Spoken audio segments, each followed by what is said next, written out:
Lead of the game. It's 110-83. It's time for Warriors Wrap-Up. We'll bring you into the locker room and hear from Coach Kerr and the players. Highlights from the game. Warriors Wrap-Up starts now. Another game at Chase Center and another lopsided Warriors loss. Welcome into Warriors Wrap-Up here on 95.7 The Game. Mark Randy with you once again. That was pretty ugly. Another ugly performance at home for the Golden State Warriors. They fall to the New Orleans Pelicans. Final score, 141-105. The Warriors trailed by as many as 41 points. They allowed 46 points in the first quarter. It was the most points the Warriors have allowed in any quarter this season. And how about this? The most points the Warriors have allowed in a first quarter at home since 1991. A historic day for the Golden State Warriors, but for all the wrong reasons. They fall. Again, final score 141-105 in favor of the Pelicans over the Golden State Warriors. Again, welcome into Warriors Wrap-Up here on 95.7 The Game as the Warriors close their really important 7-game homestand at 2-5. And this 7-game homestand just littered with winnable games for the Golden State Warriors, but they can only eke out 2 wins. They're 2-5, and with the loss, the Golden State Warriors, their record continues to plummet. They're now 17-20. They're 11-11 at home now this season. Think back to last year, which was a really up-and-down season last year for the Warriors. The Warriors were 33-8 at home last year. They're now 11-11 at home this season, and tonight was one of the Warriors' most confounding performances of the season. You think back to what happened on Sunday against Toronto. Toronto, a decent team, not nearly as good as this New Orleans team, and you allow 76 points in the first half. Steve Kerr talked about no effort, no competitive juice, no competitive desire with what happened on Sunday. You come right back out after 2 days off, and you put together more of the same. Ugly, ugly, ugly from the Golden State Warriors. All right, Warriors Wrap-Up here on 95.7 The Game. Mark Randy with you. We got to break this whole thing down because there's plenty to get into, and I want to hear from you. Give me a call, 888-957-9570. That is also the Comcast Business text line. The texts are flying in. I see the 925. I see the 415. I see the 408. 925 talking about Wiggins potentially trading him at the deadline. You'd have to attach a couple of first-round picks to him to get anything of value back. We'll get into that in a little bit, 925, certainly. Thanks for tuning in. That's from the Comcast Business text line. On our YouTube chat, youtube.com/957 The Game. Shout out to the First NorCal Credit Union powering our YouTube chat. I see you guys all there as well. Double and Marge, Joshua, Brandon, Joe. I see all of you. So keep them coming here on the YouTube chat. Again, powered by First NorCal Credit Union. This was an ugly one for the Golden State Warriors and one where you felt like you needed it. This is a good quality Pelicans team. You look at what the Pelicans have done so far this season. They're now 23-15. They're a really good road team. They haven't lost on the road in quite a while. This is not a team that you lose to and you feel ashamed by it. They're a quality team. But the way that this game happened, very disappointing for the Golden State Warriors. Again, the final score 141-105. The Warriors opened this up by just allowing New Orleans lanes to the hoop and open three-pointers time and time again. I mean, think about how this game started tonight. The Warriors on their offensive possessions, turnovers. 2 turnovers on their first 2 offensive possessions tonight. One by Jonathan Kuminga, one by Stephen Curry. How about what they did defensively to open the game? New Orleans' first 7 shots from the field were threes. They made 5 of them. They were all open threes, and they led 15-4 3 minutes in. Really, all of their first 7 shots were open. They were all three-pointers. Another ugly performance early for the Golden State Warriors. It caused Steve Kerr to call a timeout, and they didn't really ever recover. Steve Kerr went with a new but familiar starting lineup today. Remember, last time out on Sunday, it was Andrew Wiggins and Trayce Jackson-Davis in the starting lineup. So the starting 5 last time out for the Warriors was Steph, Klay, Wiggins, Kuminga, and Trayce Jackson-Davis. Tonight, it was Steph, Podziemski, Klay, Kuminga, and Kevon Looney.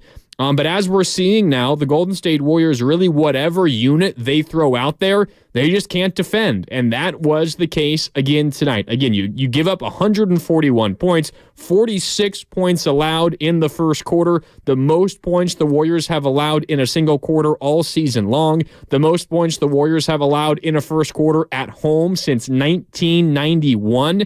And you do that on the tail end of the embarrassment that was Sunday night against the Toronto Raptors when they were just running layup lines to the hoop the whole game. You allowed 76 points in the first half of that game.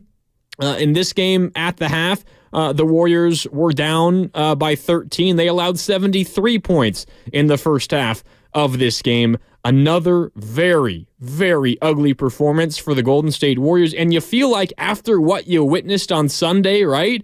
After what this team did on Sunday, which as we talked about, on Warriors Wrap-Up, on Sunday evening, right here on 95.7 The Game, where's the Warriors' competitive spirit, their desire, their fight? It just felt like a game the Warriors didn't really care for. They didn't really want to win. They didn't try to win it. They went out there and kind of sleptwalked through that game. And to the Warriors' credit, in years past, they could kind of do that at this stage of the season, right? Because in years past, the Warriors would be like 28-8 and first place in the Western Conference, and you lose a Sunday evening game at home. What's the big deal in January, right? But this is a Warriors team that's fighting for their lives, not just as a playoff team, but in the play-in. Like right now, they're on the outside looking in the play-in tournament, which the top 10 teams in each conference make. Only 5 teams in each conference don't make the play-in. The Warriors right now at 17-20 are sitting in 12th place out of 15 teams in the Western Conference. The Warriors don't have the ability to just kind of sleepwalk through games. So that was what happened on Sunday. And that was frustrating in its own right. But you feel like, all right, you got Monday off, you got Tuesday off, Draymond is back in the building. He addresses the media for the first time. You feel like maybe you can put that behind you a little bit. It's less of a distraction. Now he's back with the team. He's practicing. Steve Kerr said he scrimmaged today. He also said he hopes that he's back at some point during this upcoming road trip that the Warriors are going on. You feel like you could maybe put behind the embarrassment of what was Sunday evening with a solid start tonight, but that was not the case at all. Again, the Warriors, they allowed 46 points in the first quarter. 3 minutes in, they were down by 11 points already. And how about this for the Golden State Warriors? Before we go any further, and I want to get to the lines, Big Smooth, I see you. I'm coming to you in a minute. If you want to join in, give me a call, 888-957-9570. That's also the Comcast Business text line. And I'm keeping an eye on the YouTube chat, as always, powered by First NorCal Credit Union. The YouTube chat going crazy right now. I'll get to all you guys before the night is over. But how about this? The last 2 games for the Golden State Warriors. So each game in the NBA, 48 minutes long. So over the last 2 games, the Warriors have played 96 minutes of basketball. In those 96 minutes of basketball, the Warriors have trailed for 94 minutes and 52 seconds. They've been tied for 1 minute and 8 seconds, and they've led for 0 seconds. Over the last 2 games of basketball, the Warriors have not led for a single second. And the only time they've been tied is the first few moments of each game. They did not score first in each game. They got a stop in the Toronto game to begin the game, but they did not score themselves, and they ultimately fell behind early in that game. But again, over the last 2 games of Warriors basketball, 96 total minutes of on-court action, the Warriors have trailed for 94 minutes and 52 seconds. They've been tied for 1 minute and 8 seconds, and they've led for 0 seconds. That's just kind of sums up how bad it's been for the Golden State Warriors. And you're looking at consecutive, very ugly losses. On Sunday, 133-118. It wasn't even that close. It was a 15-point final score. The Warriors were down by 20-plus for much of the night, and they lose tonight, 141-105, and they trailed by as many as 41 points at one point. All right, let's get to the phone lines here on Warriors Wrap-Up. We want to hear from you all night long here on 95.7 The Game, so give me a call, 888-957-9570. We will hear from Steve Kerr before the night is over, as well as he addresses the podium after another lifeless loss for the Golden State Warriors. We got to talk a little bit about Steve Kerr and his future with the Golden State Warriors as well. So that's coming up. But first, as promised, it's Big Smooth in Oakland. Big Smooth, what's up? You're on Warriors Wrap-Up here on 95.7 The Game. How you doing? Hey, I'm good, man. Wow. Pelicans were hot knife and the Warriors were butter. I mean, it was almost identical scores, that last debacle with the feisty Toronto Raptors. I mean, come on, these teams are coming into your house, punching you in the face, and we have no answer. You know what's really frustrating is to watch Moody put in 2 good games, last couple of games, over 20, I believe. And then he was doing this before he stopped playing. He was doing this. He was doing the same thing. Several DNPs. This is what's frustrating. Is he a DMP player, or is he a guy that can go out and get you 20? Steve has got to explain why Moody wasn't playing more, because he certainly shot Podolsky up in the lineup. Moody just was sitting, and he's capable of doing this. It's starting to get ridiculous. If we're going to be it's a great timeout Warriors, play all the rookies. Heck with it, because we may as well bring Thunder back at this point. This is ridiculous. And then one other thing, Andrew Wiggins, minus 29. 5 paltry points, 2 anemic rebounds. Are you kidding? Listen, whatever's going on with Andrew Wiggins, I wish him well, but why are we still talking about a possible trade? We should try to move him. Hey, move him up to Toronto to be with his brethren, R.J. Barrett, both Toronto kids. Move him out. We got to move him, man. He's giving us nothing. His paycheck is too hefty to get these kind of results. I mean, what are we waiting for? Are we going to wait for more performances? Because what's going to happen is people are going to start turning the TV like I did today. It's ridiculous. So we're going to see what the Warriors are going to do about this. People are starting to take their eyeballs off this team because, I mean, I don't care if we lose by 15 something, but when there's no effort, when you're just standing there and teams are just doing back to, like you said, the layup line. It was another layup line game. And after that Toronto game, you wouldn't think that you would see that again, but you see it back to back.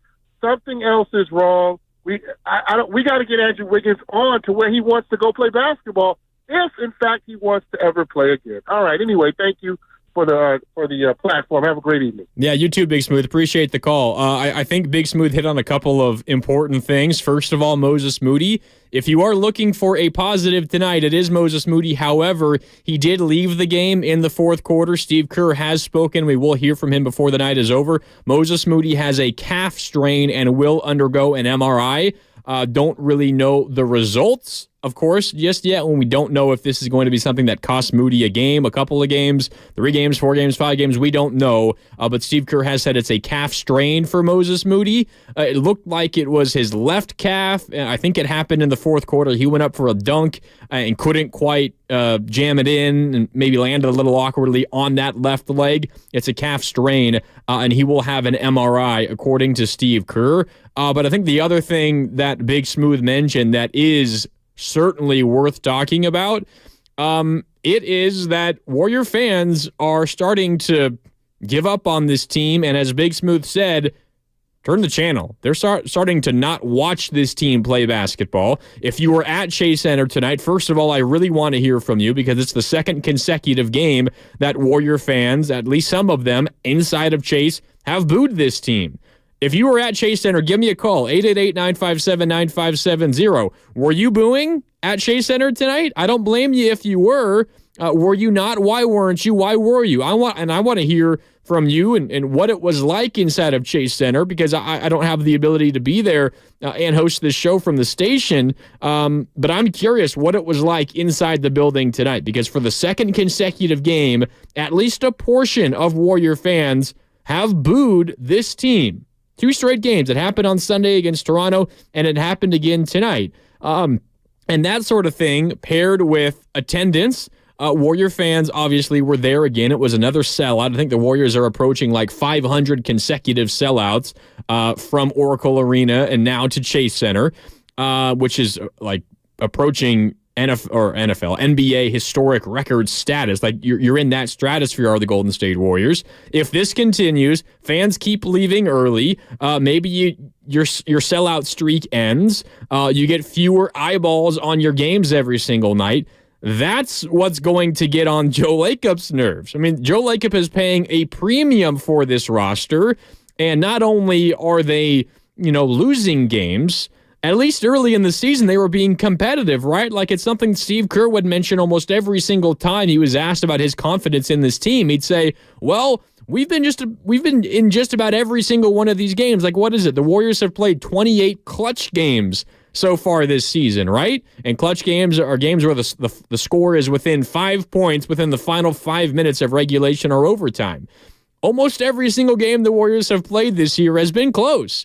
Not recently for the Golden State Warriors. It was not on Sunday and it was not today. And if that continues and fans keep leaving early, maybe fewer fans show up and not as many Warrior fans are watching the games, that becomes a financial issue for Joe Lacob. And he's paying incredible amounts of tax for this roster that simply is not getting it done. We're approaching a situation where there's so much frustration around the Golden State Warriors that maybe it just doesn't become financially feasible for Joe Lacob moving forward. And the other thing, and I'm going to get back to the phone lines in a minute. I see all of you, Justin and Alex and others. We're coming to you in just a minute. The other thing for this Golden State Warriors team, and I'll preface this by saying I'm not sure I'll ever get on board to the Steve Kerr should be fired bandwagon. And I think after every single Warrior game, that bandwagon grows. Performances like this tonight, paired with what happened on Sunday, those kinds of performances, those kinds of games, this kind of embarrassing loss, it's what gets coaches fired.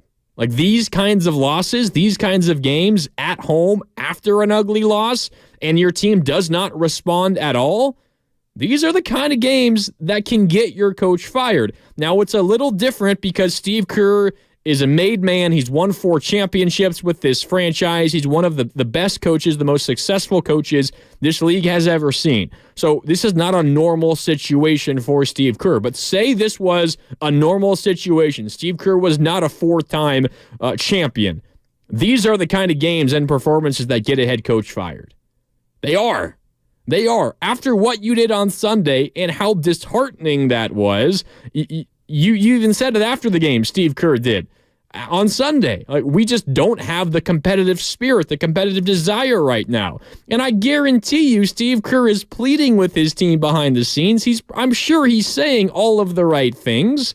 I mean, the energy, the ability to compete and to fight for rebounds and, to get your hands in passing lanes for steals, that's not necessarily like a coaching thing. It's not like I can teach you to do that. It's just like a decision by your individual players. So, I mean, at a certain extent, I can't really blame Kerr for the lack of that, but if your head coach is also unable to light a fire under your guys, that's still a really big problem. And if Steve Kerr wasn't a 4-time champion, again, if this was a normal situation where you didn't have the end of a dynasty and you had a Hall of Fame coach and you have Hall of Fame players on your roster, and the Warriors are not a normal situation, but if you were a normal situation, these are the kind of games back-to-back that get your head coach fired. And it's getting more and more and more difficult at this point to ignore the fact that at the very least, there seems to be a little bit of pressure on Steve Kerr. It's mounting for him to get this figured out. And at the very least, for his team to show like they care, to show a little bit more effort, because otherwise, people might come to the conclusion that Steve Kerr has lost this team. It is drifting into that area right now for the Golden State Warriors. All right, Warriors wrap-up continues here on 95.7 The Game. Mark Randy with you. Let's go back out to the phone lines. Up next is Alex in San Mateo. Alex, what's up? You're on Warriors wrap-up here on 95.7 The Game. How you doing, Alex? Hey, thanks for taking my call. I just want to keep this short and sweep.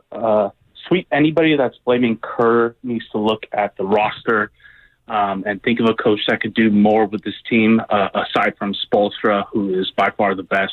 Our second best guy is unplayable. Klay is too inconsistent to be a secondary scorer. Draymond has literally lost his mind. I don't buy anything that he said on his podcast, sponsored by Clutch Sports. That's 3 of the 4 main guys that can't be counted on. Our second best player is still too raw. Our third best player is a rookie. My goodness. Only criticism so far is not playing Moody and TJD Moore.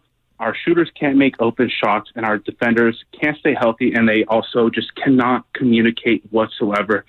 I think you need to ship Kuminga out because at the way he's going, he's not going to even make it to the level that Siakam is. Even if you bring Siakam in as your second option, again, he can drive, he can defend, he can handle the ball, but he cannot shoot. I do not trust his shot moving forward. It's been down this year. He was never a great shooter. Even if you bring in Markkanen, which I think would be great, he's still a catch-and-shoot player. And when the playoffs come, we still need that secondary ball handler to, just break down the defenses. So, again, we're in a tough spot, and that's why I think Mike Dunleavy Jr., we need to put more faith into him. He was one of the first to bring up Poole. He believed in Poole. Again, with that second-round pick, he found Poole out of, that pile of trash. And Poole is he is an NBA player. So, again, to be able to bring him out from that second-round, draft area, that's pretty amazing. I don't think if Michael Dunleavy Jr. was in charge of our previous drafts, he would not have passed over Halliburton or, Franz Wagner whatsoever. I think we can see the writing on the wall. The team has given up, and I think tough decisions need to be made, including with Curry. Again, we need to start putting more faith into Mike Dunleavy Jr. moving forward. Unfortunately, that's just true, but we do have our foundation in place, almost like with the Niners, John Lynch and Shanahan. Maybe Kerr won't be around for that, but I do genuinely have faith in Mike Dunleavy Jr. moving forward. Thanks for taking my call. Yeah, thanks, Alex. A couple of things. Jordan Poole was a first-round pick, and he was a pick by Bob Myers. So we're not going to give Mike Dunleavy Jr. credit for the Jordan Poole pick. That was Bob Myers. And the other thing, I think, in defense of Steve Kerr for a moment, and I know that I'm looking at the YouTube chat right now, the Comcast Business text line as well, 888-957-9570. A lot of Warrior fans speaking up right now that aren't fans of Steve Kerr. But just for a moment, in defense of Steve Kerr, he is trying like every single combination that he can think of right now. Every single combination he can think of. I mean, the last 3 games for the Golden State Warriors, we've seen 3 different starting lineups. 3 different starting lineups. And it's been the case for like the last 3 weeks now. The Warriors have kind of consistently been changing things up. And I've said time and time again here on this show with you on 95.7 The Game, I really care less about the starting lineup. It's more about what core group is playing the most minutes and who do you go to when you close games, in close games. And we haven't really seen that the last couple of games. Like if you're keeping an eye on rotations and minutes and potential groupings, throw out the fourth quarter of each of the last 2 games because it doesn't really matter. And really entirely, you can throw out the first 2 games because you get down by 20-plus points in the first quarter, and then all hell breaks loose, and you're just trying to find things. So you can't really learn too much from the last 2 games. But in defense of Steve Kerr, like, he tried Andrew Wiggins and Jonathan Kuminga together in the starting lineup, along with Steph and Klay and Looney, right? Like, it's been Steph and Klay. Those are the consistents in the starting lineup. And he has tried almost everything else. The only thing that he hasn't tried yet is Moses Moody in the starting lineup. And my prediction today was Moses Moody was going to get a start. Didn't happen. The Warriors went back to Brandon Podziemski, Steph Curry, Klay Thompson, Brandon Podziemski, Jonathan Kuminga, and Kevon Looney. I thought Moses Moody was going to get a start because that 3-guard lineup, Steph, Klay, and Podziemski, I'm sorry, you can't have that group against today's NBA when you have elite wings and the length of the Pelicans, and we've seen it earlier. Toronto's even got length. You can't put out that 3-guard lineup. They're going to get smoked on the defensive end every single time out. And it's not like Moses Moody is an elite defender, but at least he gives you the ability to contend with some of that size and some of that athleticism. So I'm going to stick with my prediction. I think next time out for the Golden State Warriors, you got 1 day off, then you play on Thursday as you open up another road trip. The Golden State Warriors, or you're off tomorrow on Thursday, you play on Friday in Chicago, then on Saturday in Milwaukee, Monday in Memphis, and Wednesday in Utah. I think the Warriors on Friday, when they announce their starting lineup, it will include Moses Moody, because I think the Warriors have no choice but to try to move away from any sort of thought about the offensive end of the floor. Your defense is killing you right now. And I know the offense wasn't particularly pretty today. You only score 105 points, but you had 60 points in the first half. I will continue to argue the offense is not the problem. It has not for a second been the problem this season. It is the defense. You give up 141 points today. Last time out, you gave up 133, and 76 of those 133 on Sunday were in the first half. So I think Moses Moody has got to be in the starting lineup, not because he is going to, again, magically transform this into a good group defensively, but it can't possibly be worse than the 3-man, core of the guards, Steph, Klay, and Brandon Podziemski entering the game tonight. That 3-man group had a defensive rating of 126. That's bad. Like 100 is good. 100 is elite. 126, that's bad. And I'm sure that 3-man group, Steph Curry, Klay Thompson, and Brandon Podziemski, I'm sure that group and that number only got worse tonight. So if we're making an official prediction for the Golden State Warriors moving forward, I think we see another change to the starting lineup, and that starts on Friday. I think it'll be Moses Moody, because I'm not sure what other change Steve Kerr has up his sleeve. He doesn't have another option. He's tried Jonathan Kuminga and Andrew Wiggins. He's tried Brandon Podziemski. He's tried Chase Jackson Davis. He's tried Kevon Looney. He's tried all of this.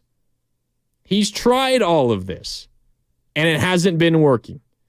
But you got to at least credit him for trying to find things out.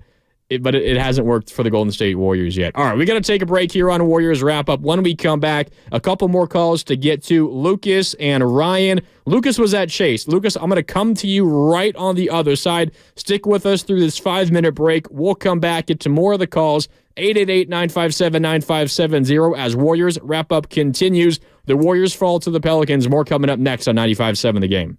The following is an attorney advertisement. If you get sidelined by a workplace injury, the workers' compensation attorneys at Boxer and Gerson can help get you back in the game. Our team of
Welcome back. Warriors fall to the Pelicans. Final score 141-105. We're reacting to it here on Warriors Wrap Up on 95.7 The Game. Mark Randy with you. We got a couple of calls to get to. We will right away. Lucas and Ryan, I'm coming to you. We also have a big chunk of Steve Kerr's post-game press conference from tonight to run by you. You will want to hear it. Steve Kerr talking about this team, 2 consecutive games looking lifeless on the court. You get down by double digits before you can even blink when both of these games tip off. And consecutive ugly performances by the Golden State Warriors, gutless performances by the Golden State Warriors. We'll hear from Steve Kerr coming up in just a moment. But as promised, he's been holding on through the break. Lucas, who was at Chase Center, is calling. Lucas, what's up? You're on Warriors Wrap Up here on 95.7 The Game. What was the environment like at Chase Center tonight, Lucas? Man, it's hard to explain. I've been going to so many live sports games my entire life, and Giants, Niners, Warriors, like you can name it. And I've never seen such a flat crowd before. Even like the A's, like when you go to an A's stadium, it's dead. And it felt like going to an A's game. Like the crowd wasn't into it. The booing wasn't like too bad. Like it was a little fun. I don't know how well you could hear on television, but it was embarrassing. And that first quarter, you just get punched in the mouth, and it was really bad to watch. There was a lot of life in the team the second quarter. The offense did great all around until the fourth quarter, in my opinion. But the defense, in particularly the transition defense, it was just embarrassing. Like it was nothing I've ever seen before. And you got to give credit to New Orleans. They have been a terrific team. I mean, they've been blowing out a bunch of elite teams. So it's no surprise to me that the Warriors got embarrassed tonight. But in your own home crowd, I saw on ESPN that it's the worst loss at home in the Steve Kerr era, which is just crazy. And the fact to go there live and see it is just unbearable to think of. And now it makes sense that the tickets were cheap. We looked at the tickets; they were wildly cheap tonight. We got pretty solid seats, but there was nothing to show out for it. It was just embarrassing all around. For talking about Andrew Wiggins in the trade, I don't even know what we could get out of Wiggins right now. He was bad. Like, we got like 23-ish minutes, 5 points, minus 29 or plus minus. Like, having a guy have no contribution to the court, we're not even going to get Siakam from it. Even with Kuminga, like, sure, he's a young prospect. He's got a lot of promise. He's very talented, very athletic, but there's nothing to show for it right now. Even with the minutes tonight, like, he started, I didn't see much from him, but neither did the whole team. It's just, I'm at a loss, to be honest. Like, it was embarrassing to see. And as a sports journalist, I was kind of iffy on the Warriors this season. I had initially wrote at the beginning of the season that I thought that we would be better than last year with Chris Paul, a little bit more veteran status to it. I felt like we were a little bit deeper. Obviously, like with Draymond's situation and Chris Paul being hurt, like you have those issues right now, but this team just has lost all of its energy and all of its culture and everything, and we're only in January. We still got the second half of the season to play. We're not even at All-Star break yet, and this team has just lost everything right now. Like, it was a total breakdown tonight, and I'm hoping that it gets better than a 36-point home loss. But after going 3-10 in the home stretch, I know Draymond was out, but 3-10, like that is unheard of. It has to get better by now. Like, it's unacceptable. I hope you're right, Lucas. I hope it does get better. It's hard to get worse from this point for the Golden State Warriors, but they're showing zero signs of life right now. And you're right. I mean, Andrew Wiggins, his last 3 games have just been absolutely dreadful. And if the Warriors are thinking about trying to trade him, and at the moment, I think he's the likeliest Warrior to be moved at the deadline, he is not playing like the Warriors are going to be able to get much out of him. You're right, Lucas. I mean, Andrew Wiggins tonight, 2 of 8 from the field, 5 points, minus 29. Last time out, he had 3 points, 1 of 6 from the field, minus 29 as well. The Detroit game, which the Warriors actually won, Wiggins only scored 3 points in that game, 1 of 5 from the field. So in his last 3 games, Andrew Wiggins has scored a combined 11 points on 4 of 19 shooting. And he's, minus 29, minus 5. That's minus 63? Minus 63, Andrew Wiggins in his last 3 games, 11 total points, 4 of 19 from the field. 4 of 19 from the field. And tonight just reinforces it. I don't think if Steve Kerr is trying to win basketball games, which he clearly is, it is his job as head coach of the Golden State Warriors. If he's trying to win basketball games right now, he can't keep playing Andrew Wiggins. He certainly can't ever start Andrew Wiggins again.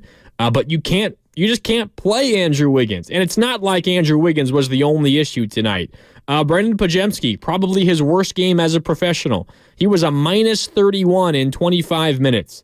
He did have 9 rebounds. He's active on the glass. His activity is always going to be there, and he was active, but 1 of 6 from the field, 0 of 2 from downtown, had a couple of turnovers.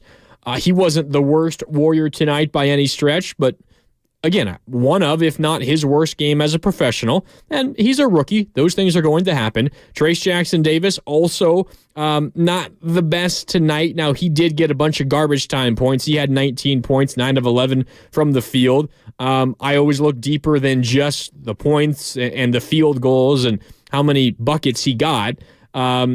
He tends to overhelp and over-rotate defensively, and it leaves the Warriors exposed on the back end. It was not his best game. Stephen Curry and Klay Thompson. Klay was fine shooting-wise, 5 of 10. He had 13 points, was a minus 17, but he turned the ball over 3 times. Stephen Curry turned the ball over 3 times. Jonathan Kuminga turned the ball over 3 times. Kuminga hasn't had his best games now, like almost 3 consecutive games after he came out and the report from his camp that he's lost faith in Steve Kerr. I know he had more glowing things to say postgame from his own mouth, not a report from his camp and from his agents and all of that. And he said, he trusts Steve Kerr and he wants to be here and he loves the Warriors and all of that. He hasn't necessarily come out and played great since then. Plenty of blame to go around, but if we're just focusing on Andrew Wiggins for a minute, I don't know how Steve Kerr in good conscience can keep playing him more than like a stint to see if he plays well, and if he doesn't play well, you got to take him out and you can't play him again. He is actively sinking you in these games right now. And the reason, I have no clue. Your guess is as good as mine, because Andrew Wiggins was the Warriors' second best player on a championship team 19 months ago. What the hell has happened? That's the million-dollar question. It's the multi-million-dollar question. Remember when Andrew Wiggins signed his contract and everyone was like, oh my God, he took a major discount.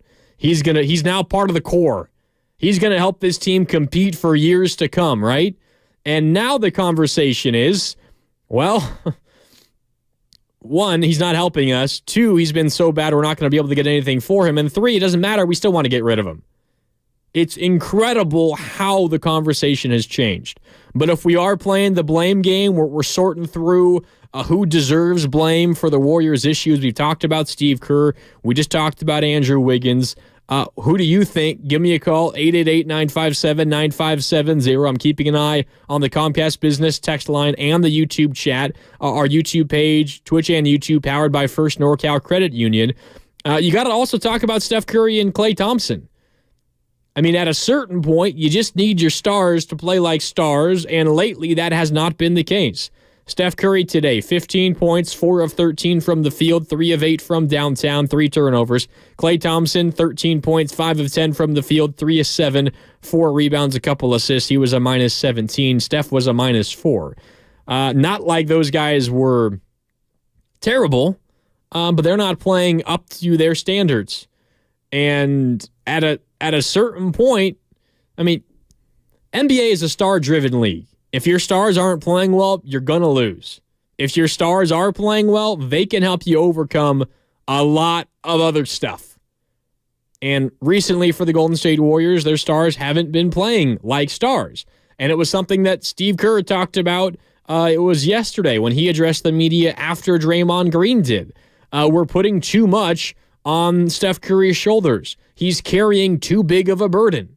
How do you alleviate the burden? Well, with a roster that you have right now, which is kind of Steph and everybody else to a certain extent, you need everyone else to play better. And that is not happening right now for the Golden State Warriors. Steve Kerr pointed to the fact that the way to ease the burden off of Steph Curry is to play better defense. That's not happening with this group, with this personnel, with this roster. I mean, you're without Draymond Green. That's number one overall. Draymond Green is certainly going to help this team. He is certainly going to help this team, but he's not solving nearly everything. The Warriors have issues that go well beyond Draymond Green's absence, but you're without Draymond Green, still one of the better defenders in the NBA. You're without Chris Paul, who despite being nearly 40 years old, is a quality defender. He's not going to shut anyone down, and he doesn't have the quickness to stay in front of elite, ball handlers and dribblers and drivers. But he's a little bit of kind of a point guard on the defensive end as well. Draymond is that for the Golden State Warriors. You're without Gary Payton II. You could argue that the Warriors' three best defensive players are out. Maybe you don't think Chris Paul is the third best Warriors defender, but you could argue, three of the Warriors' best defenders are not out there. So naturally, you're going to struggle defensively, and you're going to get Draymond back. Steve Kerr said he hopes it's going to be on this road trip, a challenging road trip, by the way, for the Golden State Warriors, and they limp into it. But in order to make things easier on your team, on Steph Curry, on Klay Thompson, on your offense, you're going to need to be better defensively. At least that's what Steve Kerr said. All right. 888-957-9570. That is the number to call. It's the Comcast Business text line as well.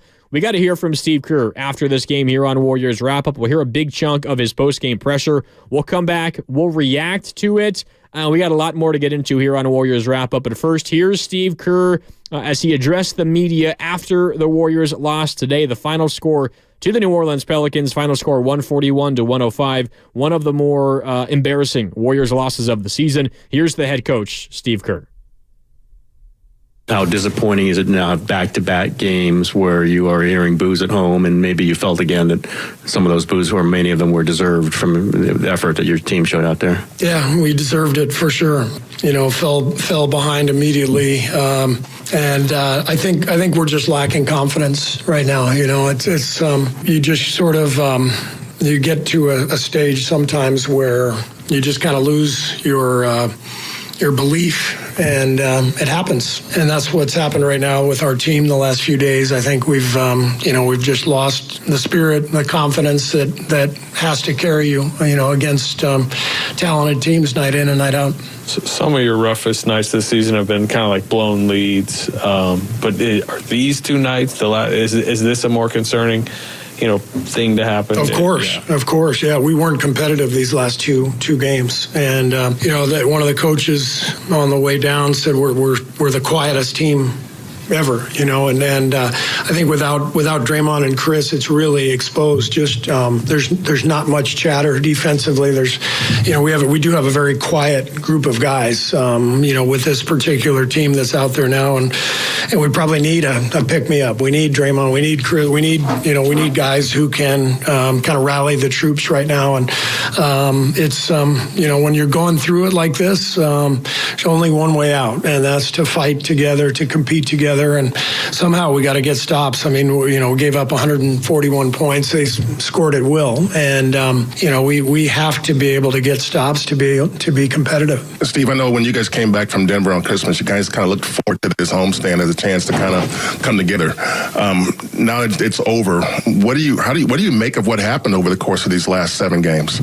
Yeah, we obviously failed in our desire to build some momentum during this stretch. We lost 6 of 8. Obviously, the Denver game was a gut punch. That's the one we felt like we had, and they snatched it. And I think that really.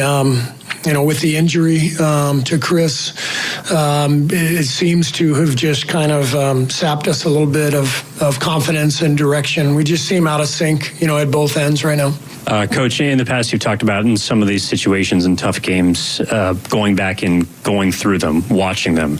What can you take away from this game following Sunday, and will you go back and watch it with the Oh, yeah. Definitely going to watch it. But we head to Chicago tomorrow. We got a back-to-back. So, this is the NBA. There's not much time to sort of get yourself together and reconnect, refocus, all that. I mean, there's a game instantly, and so we have no choice. We got to get better quickly, and we got to be more competitive and more connected, and we got a big job ahead for sure.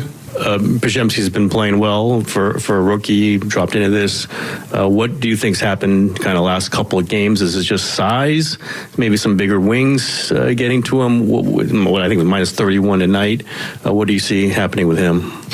Well, it could be a little bit of the rookie wall. This is the time where you've played a lot of games, and the calendar turns, and you still have 50 games left, whatever it is. He may be a little tired, but last couple games he hasn't knocked down a shot, which sometimes when the shot goes, it looks worse than it is. I do think his defense hasn't been as good these last couple games. Could be size, like I said, could be rookie wall, but he'll bounce back. I believe in Brandon. You mentioned you think the team has kind of, in a sense, lost some of its confidence, which, points to not just solely being a basketball thing. Do you think, a road trip where you guys are, a little together more and away from some of the noise here at Chase Center, do you think that can be helpful? I hope so. That's we got our next 4 on the road, so we got to get it together.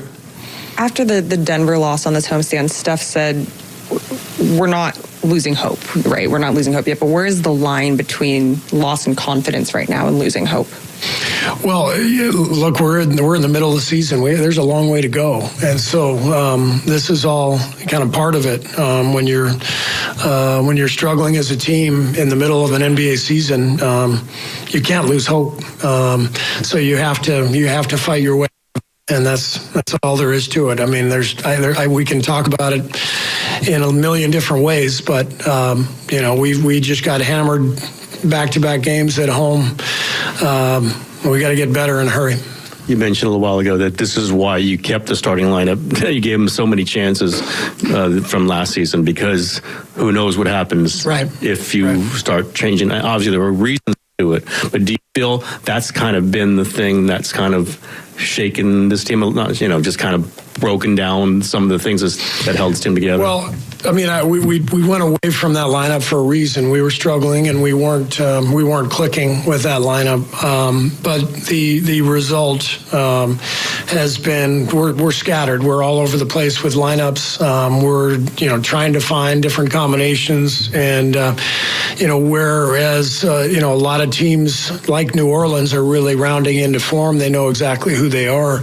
We're scattered, and and that's you can point to a number of reasons why, and none of them matter. The only thing that matters is we are scattered, and we've got to find some continuity and find some lineups and find some fight. You talk about silence on the court without Draymond or Chris. Do you look to Steph to encourage him to kind of pick up that role, since guys look to him to always close out the games? We look to Steph for everything, and it's we can't expect him to all of a sudden be a huge voice. I mean, that's just everybody is who they are, and so he's naturally a quiet person. He's incredibly competitive, but it doesn't become his job.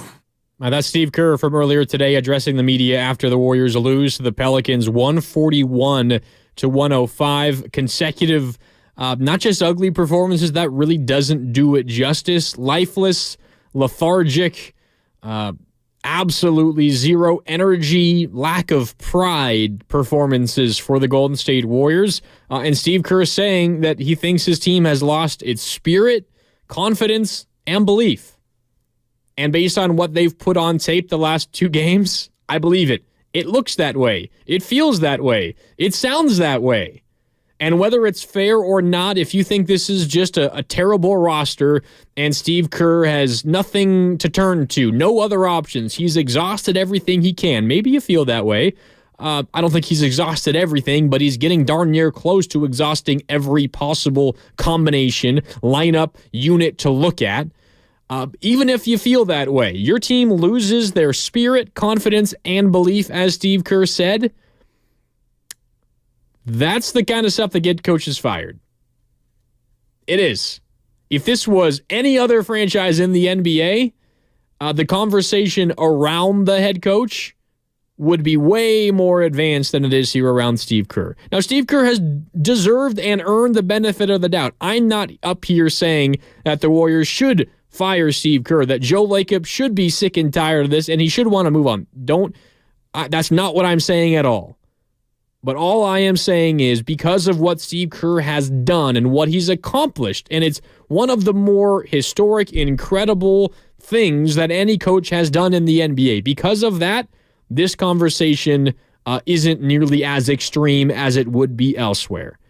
You follow up a performance on Sunday against the Raptors where you were lifeless and you gave up 76 points in the first half, and you put a little run together in the third quarter, but then ultimately you fell right back to all the issues that led to the deficit in the first half, and you follow that up by allowing 46 points in the first quarter tonight, and then you come out post-game and say your team has lost their spirit, confidence, and belief. That's the kind of stuff that gets coaches fired. And if this continues for the Golden State Warriors, we could be heading down that road for Steve Kerr. As crazy as that is to say, considering everything he has accomplished with this franchise. I just don't know how long Joe Lacob, paying the incredible, exorbitant tax bill that he is, I don't know how much longer Joe Lacob can keep up with that.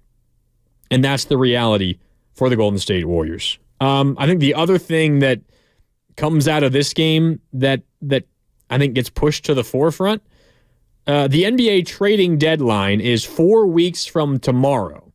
4 weeks from tomorrow. And previously I felt that the Golden State Warriors are going to make a move. They're going to be active at the deadline. Doesn't necessarily mean they're going to get a star during the trade deadline or right before the deadline. But I thought they would need to wait a while, close to the deadline, to make a move because you get Draymond Green back. As Steve Kerr has said, they hope during this 4-game road trip when the Golden State Warriors go to Chicago on Friday, Milwaukee on Saturday, Memphis on Monday, and Utah on Wednesday.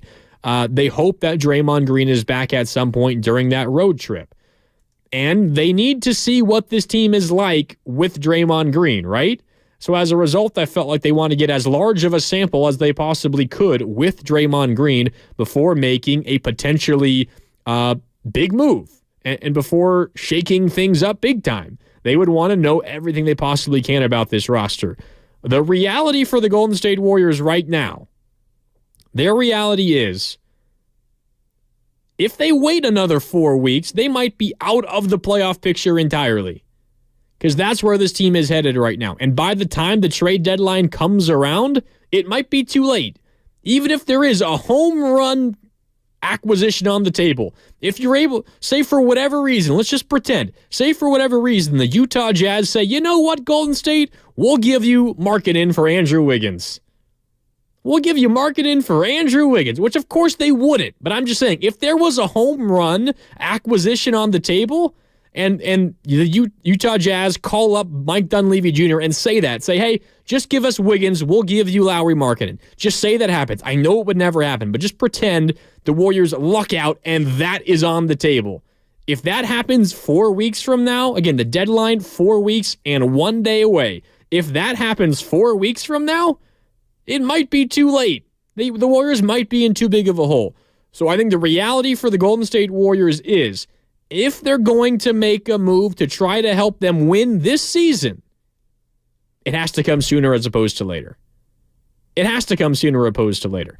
Because, again, you just might not have enough time to dig yourself out of the hole you're currently digging yourself in.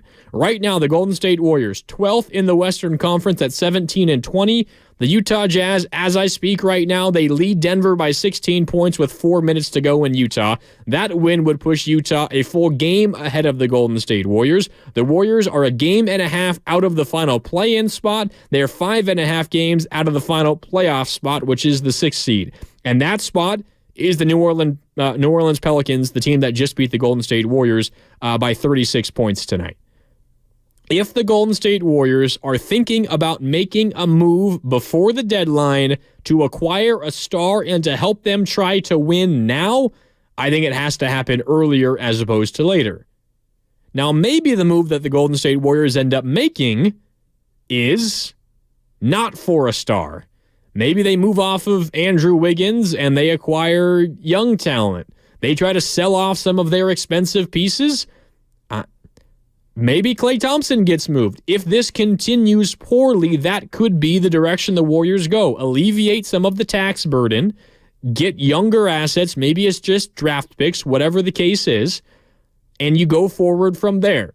But if the Golden State Warriors are going to make a move to try to win now, win this season, maybe win next season, if there's someone on the market that isn't just a rental, like Pascal Siakam is a rental, if the Warriors are trying to win this season, next season, as a result of a trade deadline acquisition, I think something's got to happen sooner as opposed to later, because if you wait 4 weeks, your window to try to get back into the race in the West, it might be gone. It might be. Now, the West is really kind of scrunched up despite the Warriors' struggles. It feels like this season really couldn't have gone any worse for Golden State so far. You're 17-20.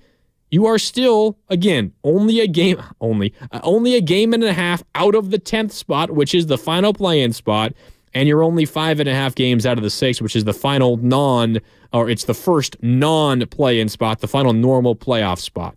So there is, and you've got plenty of time. You're not even halfway through the season yet. You've played 37 games.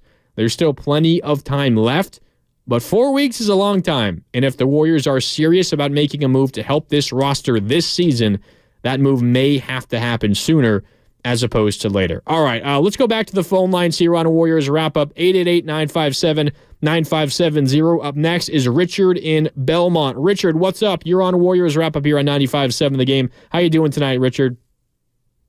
I'm okay. I'm not calling as a upset fan because I'm not. You know, I'm a Chicago Bulls fan, and they're going to be playing them. So on the side, I think the Bulls are going to win. Yeah, they probably will, Richard. They probably will. I think they will. But here's my thought. I know they were talking. I think it was Dib, and his partner was saying they should keep the big tree together. I don't see how, and I say it for this reason. Kerr, you should not sign Klay Thompson at the end of the year to another contract. That makes no sense at all. I don't want too much money anyway. Draymond Green will probably get himself kicked out of the league in 2 years because he's going to flare up again. He's going to go at it, and then they're going to kick him out, maybe 2 years max. Curry probably wants to play at least 2 more years. So I think in the next 2 years, you won't have Thompson because if you do, that's a mistake. You don't give him the big money. Draymond will get himself kicked out, so I think you're going to end up with Curry finishing up, but I don't say the big three stay together. I don't think you can keep them together. I don't think it's possible. That's my thought. Yep. Thanks, Richard. It's certainly trending in that direction right now. Draymond Green is under contract for 3.5 more seasons. I don't think he's getting moved by the Golden State Warriors. Now, maybe as you're talking about, he's one more mistake on the court away from being suspended for a whole season. Maybe his NBA career done. If you didn't hear on his new edition of his podcast, he said that he was seriously considering retirement during his suspension. So maybe something happens that's out of the Warriors' hands that takes Draymond Green away. I don't think he's being traded by the Golden State Warriors. I will say that. Stephen Curry, as long as he wants to be here, he will be here. Things go absolutely terribly wrong. Maybe he somehow asks out. I don't think that's going to happen. And Klay Thompson, again, I threw it out there a little bit ago. Of the big three, he's the most likely to get traded at the deadline. I'll say that. Not that I think it's likely, but he's on the expiring deal. And the Golden State Warriors, as Richard was talking about, how hamstrung they are in terms of the salary cap situation, all the money that they have tied up. It's looking less and less likely that the Golden State Warriors would want to re-sign him this offseason. Although I will say, I think lately Klay Thompson hasn't really been the issue. I think something really interesting about Klay Thompson's game is we talk a lot about how, post ACL and Achilles, he's nowhere near the defender that he once was, right? And that's true to a degree. He's not the elite perimeter defender that he once was. Remember the days when he would just go and defend the opposing team's best guard, whether it was a shooting guard or a point guard or even sometimes a three, one of the wings. he would take it. He would take on the best opposing wing perimeter player for the Golden State Warriors, and he was great at it. It's why he was one of the best two-way players in the NBA, and it's why he's probably going to eventually be a Hall of Famer, because he was great on both ends. He's not that elite perimeter defender anymore. It's clear as day. Unfortunately for Klay Thompson, you feel for the guy because he was stripped of that because of a couple of really serious leg injuries. But where Klay has grown, and I think he's kind of been forced to grow into this because of those injuries, he's doing a hell of a job defensively against the bigger wings and the fours and the fives. Like, you match him up in the paint, on the post, elbow, like against a defender who's trying to back him down. Klay is stronger than I think a lot of us give him credit for. And he's kind of developed as a good defender in the post. He's been really good at that. Zion Williamson is a load and difficult to defend down low. Klay Thompson held his own. There were a couple of times where he's getting back down, and something that he's gotten really good at, and he's turned out to be really proficient in. I think he learned this from Andre Iguodala. It's the swipe down when an opponent is backing you down, and then they turn and spin and try to shoot a fadeaway. Klay Thompson did that tonight. He's done it a lot recently. Klay has become a good defender in the post. Now, was that enough to help make this Warriors team a good defense again? Probably not. I don't think they have the horses and the bodies specifically on the perimeter to do that. And they've turned into a team that just has really poor defensive fundamentals. I mean, how many times is there a backdoor cut for a dunk? The Warriors unwilling to race back in transition. You give up an easy hoop. But I just think it's worth pointing out that Klay Thompson has turned into a good defender in the post, honestly. As surprising as that sounds, if you were to tell me that like 5 years ago, I'm not sure I would believe you. But Klay Thompson has been good at that. But still, I think with that said, he's the most likely member of the big three to be moved at the trading deadline, just simply because of the contract situations of the other two. But I think what is becoming more likely to our caller, Richard, who just called in a couple of minutes ago, I don't know if the Warriors move off of any of the big three at the deadline. I would bet against that. But I think what is becoming more and more likely is that the Warriors try to acquire a star, because the reality is this team likely is not one player away. You add Pascal Siakam to this roster and say you give up Wiggins, Moody, and picks, like, does that make this a legit competitor? I don't know. I don't feel particularly confident in that. And if you're the Golden State Warriors, why would you move off of a piece that has any value if the guy you're going to get back is not going to transform you into a legitimate competitor? Maybe the move for the Golden State Warriors is to trade someone like Andrew Wiggins, who at the moment, his value to you is shrinking big time. And instead of getting back a veteran who might walk after just 3 months with your team because he is, about to be a free agent, that is what Pascal Siakam is, maybe the move is to acquire younger pieces. Maybe, if you're thinking about this as the MLB trade deadline, instead of being a buyer, the Warriors are plummeting towards seller territory. And if this play continues, maybe they think about selling and moving off of veteran pieces in the name of getting younger and cheaper to alleviate some of the burden on Joe Lacob. That seems more likely than the Warriors moving off of Klay Thompson, for example, although Klay could technically be involved in a move like that. But I still think Andrew Wiggins and the like would be more likely than Klay Thompson or any of the big three. Just to get back to the game for a minute here on Warriors wrap up on 95-7 the game. The Warriors were down again. They lose this game by 36. They gave up 46 points in the first half. Most points allowed by the Warriors in a quarter this season. Most points allowed by the Warriors in the first quarter at home since 1991. And it was ugly. They fought back late in the second quarter, and they got back within 13 points at the half. They outscored New Orleans by 6 points in that second quarter, and they're only down by 13. You're feeling like, all right, maybe there's a chance. You get back within 11 with about 6 minutes to go in the third quarter. To be exact, the Warriors were down 11 with 6 minutes and 15 seconds left in the third quarter. You were down 86-74 to 75. You're down 11, 6:15 to go in the third. New Orleans, the rest of the game, 43 to 13. That was not the rest of the game, pardon me. Over the next 12 minutes, so from the 6-minute mark of the third to the 6-minute mark of the fourth, New Orleans outscores the Warriors by 30 points, 43 to 13. That's over essentially a quarter worth of basketball. Ugly. The Warriors back within 11. They're feeling the best they felt all night, and then you allow a 43 to 13 run. And what did happen there for the Golden State Warriors at that point? Trace Jackson-Davis and Brandon Pajemski came in for Moses Moody and Kevon Looney. Kevon Looney was the only reason the Warriors were slowing down Jonas Valanciunas. Valanciunas scored 15 points in the third quarter. Most of that came in the second half of the third quarter once Looney came out. Moses Moody was your offense for much of this game. He had 21 points off the bench. Once those two came out, the third quarter flipped. And it's unfortunate for Trace Jackson-Davis and Brandon Pajemski, but those were the two that came in, and they could not keep the momentum up for the Golden State Warriors.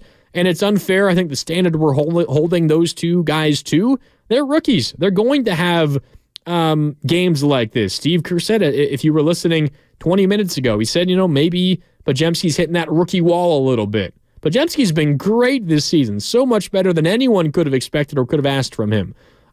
This was one of his worst games, not one of his better games, but that's all right. He's a rookie. You can live with that. Trace Jackson-Davis, a lot of garbage time points. He scored 19 points, 9 of 11 from the field, but it also wasn't one of his best games tonight either. All right, back to the phone lines before we do wrap things up here on Warriors Wrap Up. Up next is Nick in Ohio. Nick, what's up? You're on Warriors Wrap Up on 95.7 The Game. How you doing? Oh, pretty good. I like your show. Thank you, Nick. And I think the Warriors missed it when last year, I think the writing was on the wall. They fell short. They had all the problems. They should have reorged.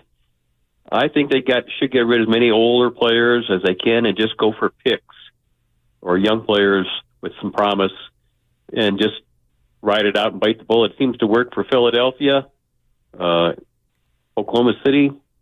It's time to make a change. You can't just Band-Aid here and Band-Aid there and keep the thing going. It's just not working. Yeah, Nick, the Warriors are kind of stuck between two situations because you have your younger core of Kuminga and Moody and Pajemski and Trace Jackson-Davis. And then, of course, you have the core three that have won you 4 championships.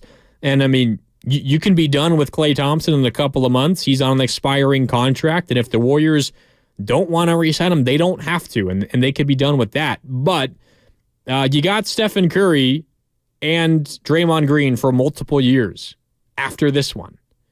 And they're taking up a lot of money. I don't know if the Warriors can stomach trading Steph Curry.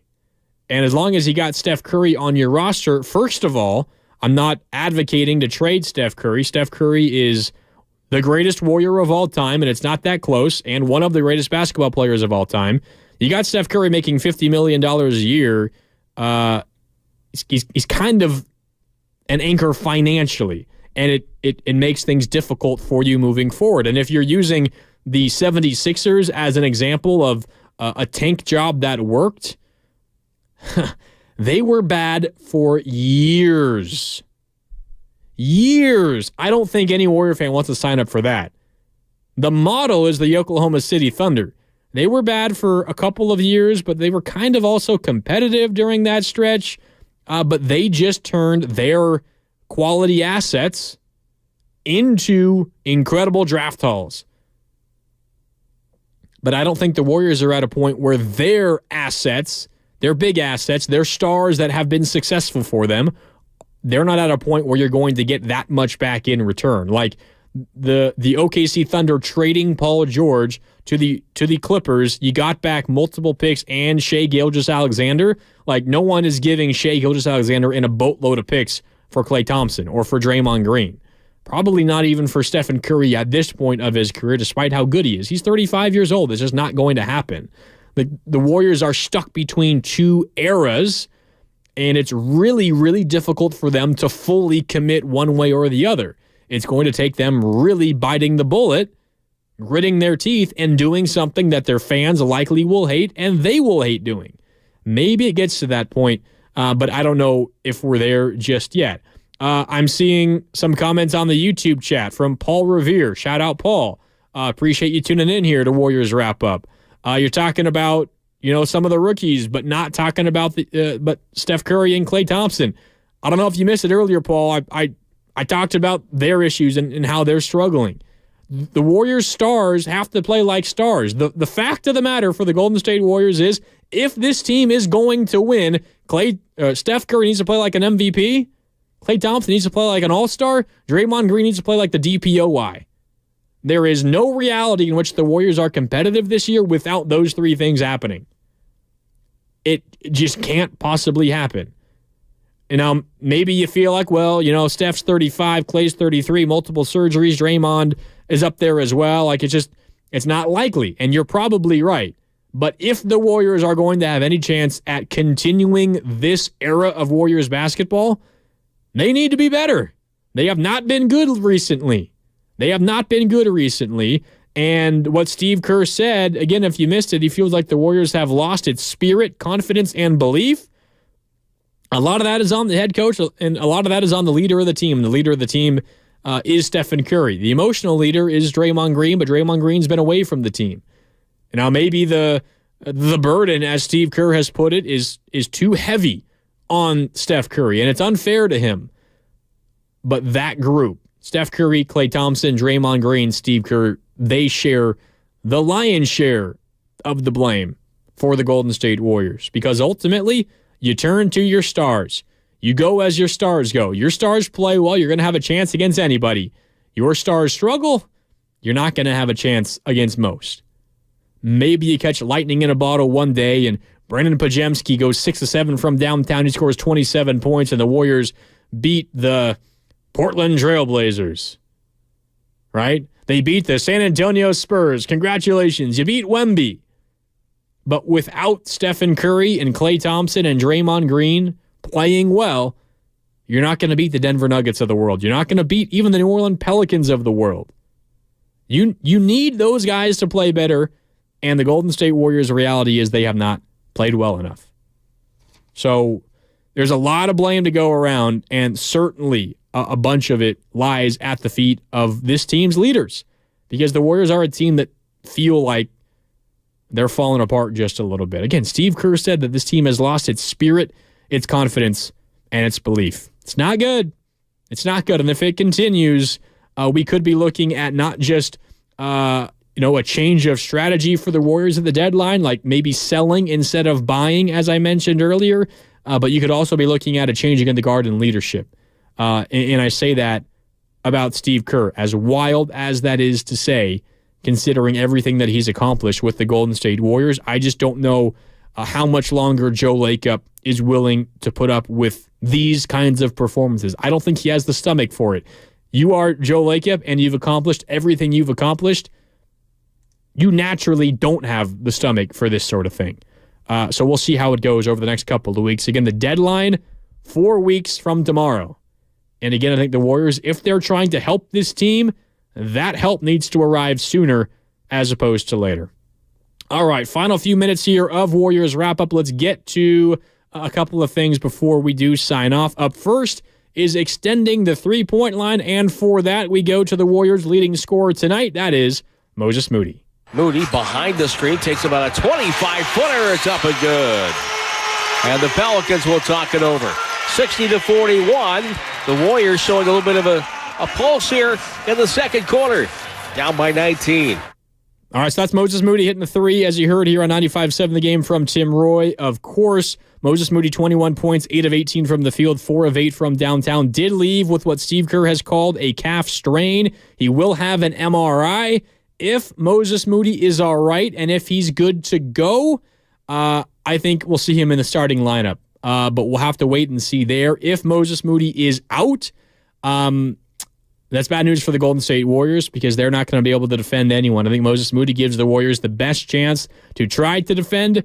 Without him, the Warriors might have to trot out that three-guard lineup again, Curry, Pajemski, and Klay. and that has just been disastrous defensively, no matter who the 4 and the 5 is. Jonathan Kuminga, Kevon Looney, Kuminga, and Trace Jackson-Davis. Who knows? But Moses Moody, that injury could end up being big for the Golden State Warriors. That was Extending the Three-Point Line, brought to you by West Coast Men's Health, successfully treating men for ED and chronic pain. Visit westcoastmenshealth.com. All right, now time for our hardest worker of the game, brought to you by the Alameda County Sheriff's Office, who works hard to serve the community. Are you looking for a career in law enforcement? Learn more about job opportunities at joinacso.com. And for our hardest worker of the game, I feel like it would be wrong if I chose a Golden State Warrior for this one tonight. So I will go to the New Orleans Pelicans and the big man, Valanciunas. Jonas Valanciunas, he was really good in only 21 minutes tonight. He had 21 points. He was a plus 18, 9 rebounds, 9 of 13 from the field, and 15 of those 21 points came in the third quarter. And a big part of that was when Kevon Looney checked out with 6 minutes and 15 seconds to go in the third quarter. Valanciunas just took over and dominated from there on out.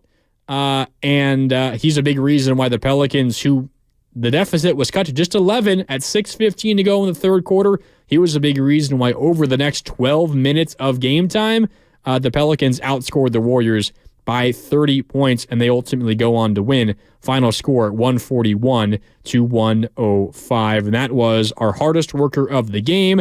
Again, brought to you by the Alameda County Sheriff's Office. All right, final couple of minutes here on Warriors Wrap-Up on 95.7 The Game. Golden State, again, they fall tonight by a final score of 141-105. With the loss, the Warriors now 17-20 on the season, and they're now 11-11 at home. Remember last year, Golden State, they were 33-8 at home. They lost 8 games all season at home. They've played 22 home games so far this season, and they've already lost 11 of those games this year. And the Warriors now have a bunch of road games coming up. In fact, you look at what the Warriors have on the way. Of course, you got that 4-game road trip coming up next. At Chicago on Friday, at Milwaukee on Saturday, Memphis on Monday, Utah on Wednesday. But Golden State, as a team so far this season, they've played only 15 road games this year, tied for the fewest in the league. So while home hasn't been that friendly to the Warriors so far this year, you're not going to have a ton of home games on the schedule the rest of the way. The Warriors' back half of their schedule is heavy on the road, and that begins coming up on Friday for the Golden State Warriors when they take on the Chicago Bulls. Tip-off is at 5. That means coverage begins at 4 with Warriors Live here on 95.7 The Game. I'll be with you after the game for Warriors Wrap-Up, as always, here on 95.7 The Game, and we'll react to the beginning of a Warriors 4-game road trip. All right, that'll do it for Warriors Wrap-Up here on 95.7 The Game. Thanks so much for tuning in. For Chris O'Connell and Sterling Bennett, my name is Mark Randy signing off. Thanks so much to everyone for tuning in. Thanks to all your comments on the Comcast Business text line. The YouTube chat, as always, busy here on this Wednesday evening on 95.7 The Game. And thanks to all the callers as well. Thanks so much again for tuning in. The Warriors fall tonight 141-105 to the New Orleans Pelicans. We're back with more Warriors basketball on Friday afternoon here on 95.7 The Game. Thanks so much. Have a great rest of your Wednesday evening. Walking into the building for the first time after the shooting, it was crippling, but it had to be preserved. In response to the Pulse nightclub shooting that affected the LGBTQ community, Barbara Poma, owner of Pulse, founded the One Pulse Foundation to honor Pulse victims and survivors. If you're an